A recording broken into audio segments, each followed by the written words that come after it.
Welcome. Thank you for tuning in. My name is Martha Oakes, and I'm the curator of the Cape Ann Museum here in Gloucester. And with me is Judy Rotenberg, and we're here to talk a little bit about a special exhibition that just opened at the museum last weekend, entitled Harold Rotenberg, an American Impressionist. The exhibit is on display through June 17th. And we hope that many of you will be able to stop in the museum and have a look at the exhibit and perhaps take advantage of some of the programs that we're offering in connection with it. It's located up on the third floor of the museum and includes about 60 paintings done during a very long and productive career. So, Judy. Yes, Martha. Thank you for being here today. My pleasure. I appreciate it very much. Pleasure. Your father, Harold Rotenberg, painted for over 90 years, which is a remarkable career. What do you attribute his longevity? And also, how did he stay interested in art for all those years? Well, his first interest in art was going into his eldest brother's room and finding a series of life drawings he had taken in an art class, and my father felt that would be the career for him, to be an artist. So it was something he was always excited about. And he had absolute faith in God, and he prayed every morning. And he felt a connection with the higher power, and I think that's why he lived so long. He lived 2 months shy of 106 with his complete mind. Amazing. Yep. Amazing. And was always enthusiastic about art. Never sensed swaying away. Always. He lived every day as an artist. He was always looking and seeing the values. This mountain comes behind that building, and that street comes behind. He was always looking at the scenery, and he liked to travel, and traveling gave him an excitement, enthusiasm to paint the things he saw that interest him. So he traveled all his life. He traveled all his life. It started with a trip when he was 19. His parents took him to Europe for a year, where he went to art school also as part of this trip, but he loved traveling. He loved meeting new people and the excitement of seeing all different things, but he always came back to Rockport, and there's a tape at the museum that they're showing, and he's talking about his life. He made it when he was 90, and he said he's seen the Eiffel Tower at sunset, he's seen the Blue Mosque in Istanbul, but nothing is as beautiful as Rockport with its ocean, its rugged mountain, its hills, its rocks, and he just thought that was the most beautiful sight anywhere. So your dad grew up in Attleboro and studied at the Museum School in Boston in the 1920s, and at the School of Practical Arts also in Boston, and then eventually with some private instructors, including Hawthorne, Provincetown, and Hibbard in Rockport. Can you talk a little bit about how that art education influenced his creativity, and also perhaps how it set him on a path to being an art teacher himself? Okay. He loved Hawthorne's classes. He talks about how you would just use a thick palette knife and you didn't use a brush, and you'd put a dab on and no drawing, and you could see him done out in the bright sunlight in one of those wharfs in Provincetown. In the 1920s? Yes, and you developed a painting that way, and that influenced his work forever. And Hibbard, I assume, was a more realistic, and his work at the museum, when he went to school at the museum, he studied in a very academic way. They drew casts and things. He was a young man when he was at the museum school. Very, very young man. But he was an excellent teacher, and he had the ability to inspire artists, and I think that's one of his great legacies. He taught at the museum school, and he taught at these community houses called Hecht houses that taught immigrant children or children with immigrant families. Settlement houses. Yep. And he taught Jack Levine and David Aronson and Hyman Bloom and Jack Levine. And I think that's a wonderful chapter to hear that as a young man teaching in a settlement house in Boston, teaching other children from immigrant families about art. It really is. Well, there's story. one wonderful story you know about Martha, about a young man who was embarrassed to come to the class because he just had a little stub of a pencil, and the rich kids had a full pencil with an eraser at the end, or a full pencil. So yes, and I think it was very meaningful to his students to see that you could be have a successful life and be an artist, and I think that inspired a whole group of artists. It's a wonderful legacy for any Yes, artist to have that. I think so. In the tape that's running at the Cape Ann Museum now as part of the exhibition, your father talks about Cezanne influencing his work, his use of color. Could you say a little bit about that, perhaps? Well, also as part of the name of the exhibition, it's called Harold Rotenberg, an American Impressionist. And Impressionism was a radical departure from that academic training everyone got in Europe and that my father got at the museum school. So I think Cezanne was part of that radical departure where color and different things, the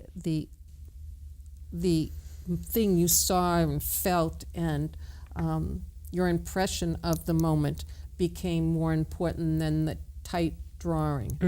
And we see that evolution in the exhibition from his very early work, which is very tight and all the way through. absolutely. Experimenting Yes. all the time. You're an artist yourself also, Yes, I Judy, am. and you had a gallery on Newbury Street in Boston for many years, Yes. and also a studio in downtown Rockport. And when you look at the whole scope of your father's work, do you have one period, I know there's a lot to choose from, that you feel is your favorite and you feel was perhaps his favorite and his strongest period? Well, he always says his latest work was his strongest. For me, I like his work that has a lot of color. I'm a colorist, and that's what I really appreciate in my father's work. And his compositions were wonderful. And when you see the exhibition, look at all the paintings. Every sky is different. And he just had a very joyful, colorful, strong, yet firm, artistic way of showing his excitement in a painting. He could take that excitement, and you get it when you look at one of his paintings. You can feel his joy and his excitement in this subject matter, which is one of the reasons he liked to travel, because he said, you know, you're supposed to be able to make something from any subject matter, but he wanted to be in love and inspired by his subject matter.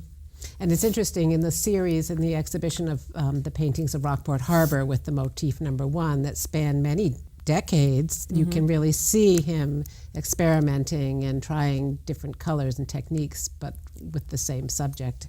I think it's a masterful way, the way you hung the show, because that is so clear. Anyone who sees the exhibition can follow the progression.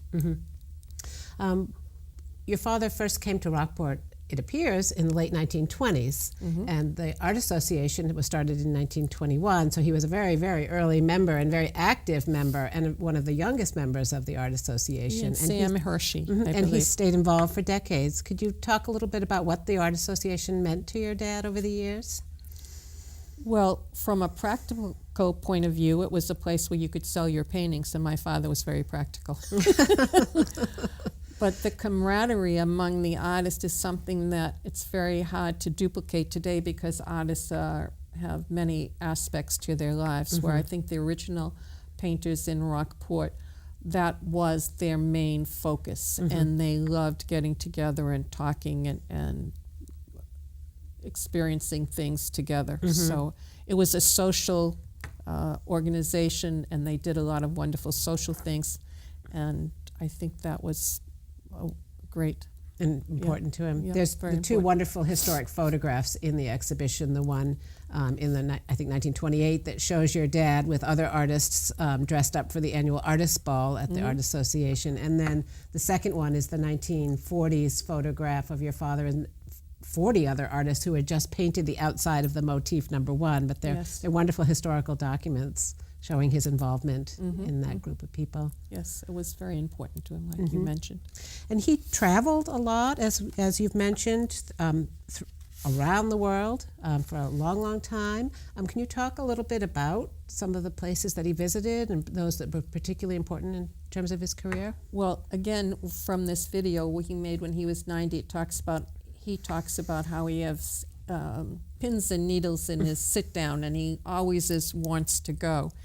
And also, there's a quote on a scrapbook he did when he was 19, thanking the people that he met along the way on this worldwide trip, and how enjoyable it was, how interesting, and how he hopes to do it again and meet more of the interesting people.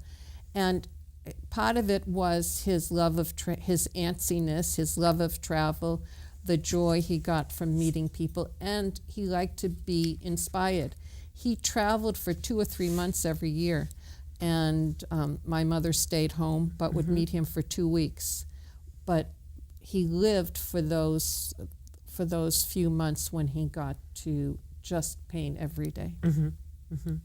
Including in Paris for a number of years. Yes, he lived in Paris when he got to a certain age in his life. I guess it was 55, and he thought, I want to devote myself entirely to my art career. I want to go to Paris and live there as an artist. And he did, and he received the Legion of Honor from the French government. He had several shows there, but it didn't turn out to be what he was hoping for. So he took all his stuff, he put it in, he had a little convertible car, he drove to Marseille and took a boat to Israel and spent the next 25 years in a studio in Sfat and painted there. Can you talk just briefly about the experimentation that he was doing in Paris with finishes underneath the painted surface? That we see examples of some of those in the exhibition, using different metallic and gold finishes. Well, he was very excited in Paris because they were doing all kinds of interesting techniques, and he started using gold under his paintings. The ancients had done it, and he believed that when the painting aged, the gold would come through and would make the colors even more luminous and brighter. And he also experimented, polymers were coming out, and he experimented with those things also. And always experimenting with various colors that we see throughout his career. Yes, Yeah. yes. Yeah.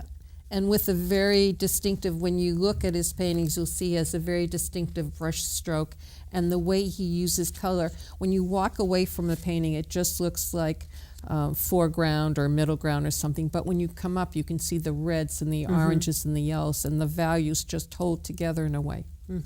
It's exceptional. He loved to travel, and yet he loved to come back to Rockport. And you've told me about him holding court, so to speak, on a bench in Dock Square, taking in everything that was going on. Obviously, it was very important to him.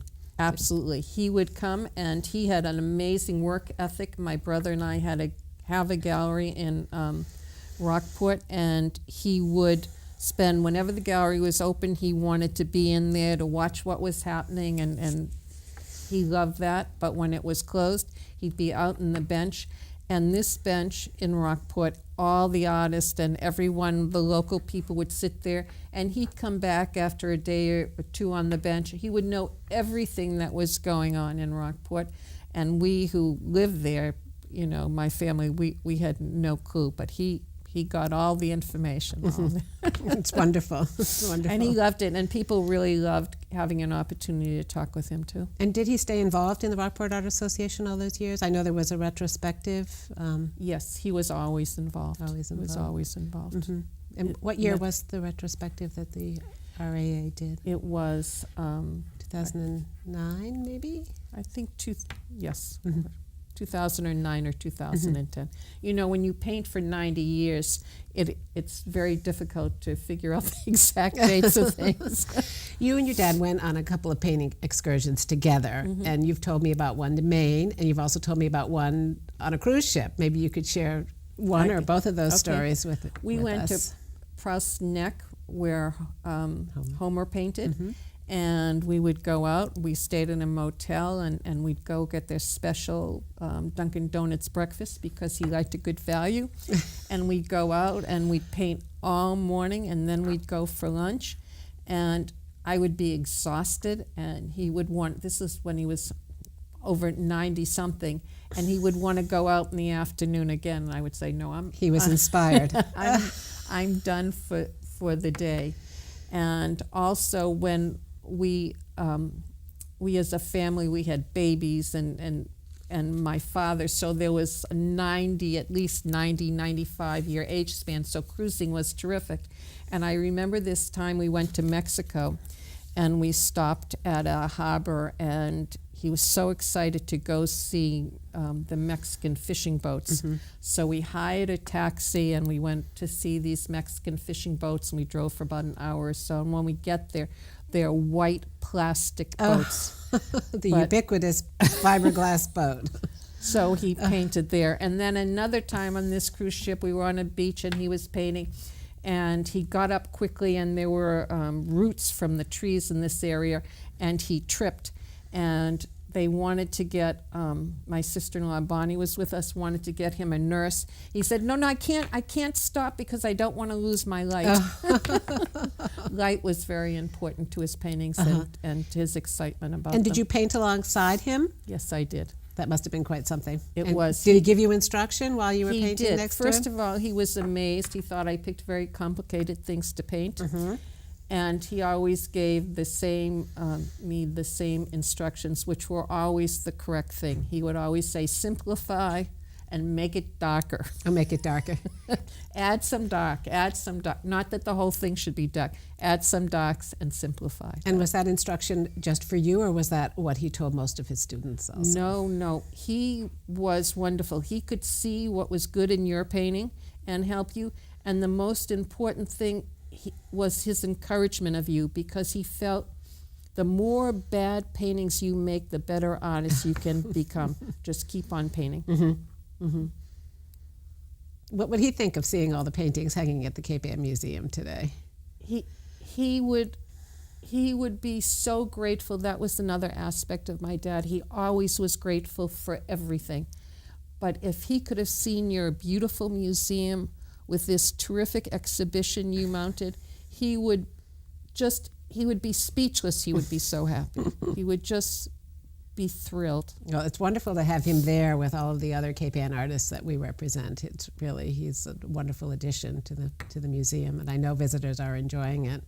So you're giving a gallery talk in a couple of weeks? I am. Right in the gallery with the paintings? Right in the gallery, which will be much easier to be able to pick out what I'm trying to say and show it with the actual example. Yep. And art historian Judith Curtis is giving a lecture at the museum, which will be in the auditorium, so we can accommodate a lot of people. She's terrific, and she wrote a book on the occasion of my father's show at the Rockport Art Association, and she spent a lot of time talking to him. She's very knowledgeable about all artists in Rockport. But she had a good relationship with my dad, and it So should be hers will wonderful, be a wonderful presentation. Yeah. So, is there anything else you'd like to add, Judy? Yes, I don't know. I want to thank you. I want to thank you for your beautiful museum, and for Rhonda, the director, and this is Martha Oakes, the curator, and everyone You're very else. kind. It's They were our terrific. pleasure. It's our pleasure. Well. So I think that we'll probably stop here and urge you all to come and see the exhibition. Again, it's on display through June 17th. And we're open Tuesday through Sundays. And we hope to see you there. Thank you. Thank you.